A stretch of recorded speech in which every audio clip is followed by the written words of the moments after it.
Hello and welcome to World Affairs Today. Now, if you were under the impression that the tensions between Israel and Iran have eased and that nothing significant will happen beyond this, let me clarify that Iran has recently issued a warning. This has been extensively covered by American media, indicating that within the next few days, or even as soon as tonight, it's possible that Iran might launch a major attack on Israel. The language used by Iran is quite strong.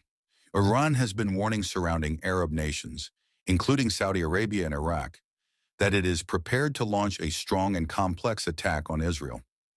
This would not involve merely conventional missiles, but could include a variety of methods, with Iran potentially using its most powerful warheads to create an impact on Israeli soil. Now, why would Iran do this? Recently, Israel's Air Force has conducted extensive bombings across Iran, and it's reported that Israel may have destroyed the S-300 missile defense systems provided to Iran by Russia. Iran has also admitted that 2 of its soldiers were killed in the Israeli attack. If Israel's attack on Iran had been a complete failure, Iran might not feel the need to respond in this way. However, given these recent escalations, it appears that Iran feels compelled to reply with force. But Iran is openly saying that it will deliver a tooth-breaking response to Israel, essentially threatening a retaliatory strike strong enough to metaphorically break Israel's teeth.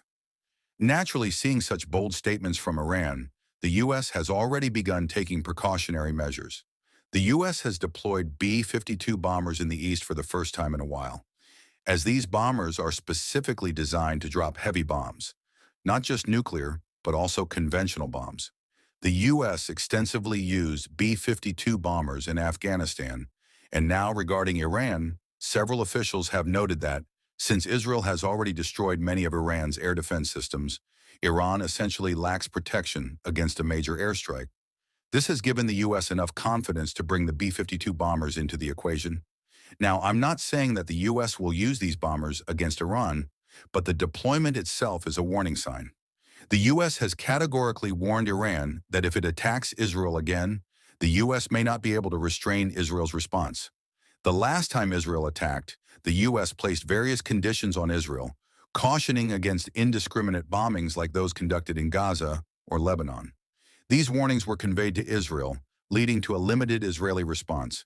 However, now the U.S. is saying that if Iran attacks again, Israel's response could be a full-scale assault on Iran.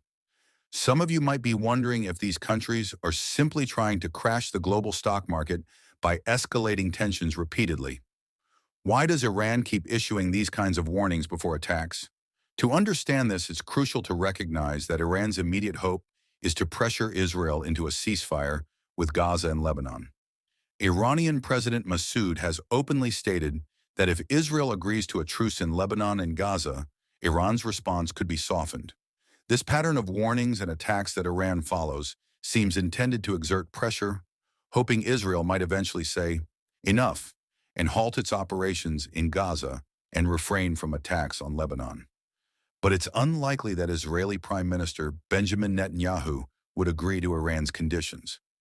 Iran, on the other hand, feels confident because several nations, such as Turkey, China, North Korea, and Russia, appear to be standing behind it.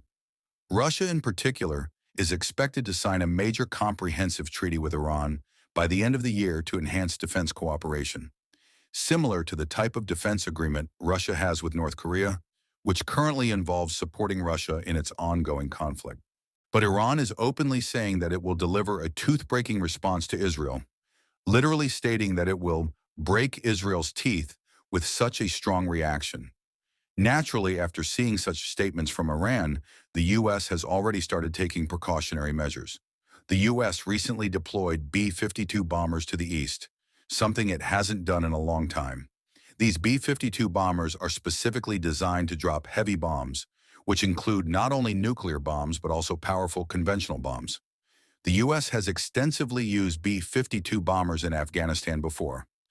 Now, in the case of Iran, many officials have noted that since Israel has already destroyed much of Iran's air defense systems, Iran essentially has limited protection left against an airstrike. This has given the U.S. the confidence to bring B-52 bombers into the scenario. I'm not saying that the U.S. will use these bombers against Iran, but their deployment itself acts as a warning. The U.S. has explicitly warned Iran that if it launches another attack on Israel, the U.S. may not be able to restrain Israel's response.